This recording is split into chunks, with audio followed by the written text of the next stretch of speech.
अस्सलामुअलैकुम। आप देख रहे हैं के न्यूज़ HD। मैं हूं कुदसिया शौकत। खबर शामिल करते हैं शेखुपुरा से। शेखुपुरा तहसील शरकपुरा शरीफ में सूबाई जिम्मेदार ताल्लुकात आमा जमात इस्लामी पंजाब राना तोहफा दस्तगीर के आशना मियाँ शेर मोहम्मद शरकपुरी के गदे नशीन साहबजादे मियाँ मरगूब अहमद शरकपुरी से इनके डेरे पर मुलाकात। इस हवाले से रिपोर्ट करेंगे हमारे नुमाइंदे ताहिर खान। जी बिल्कुल।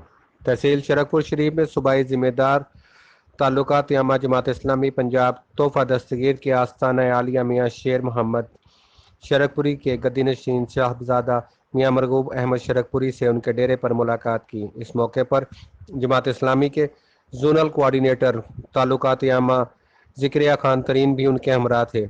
इस मौके पर दोनों ओहदेदारान ने मियाँ मरगूबुल हसन शरकपुरी को खुसूसी दावतनामा मशाइख कॉन्फ्रेंस जमात इस्लामी लाहौर मंसूरा की दावत दी। जी।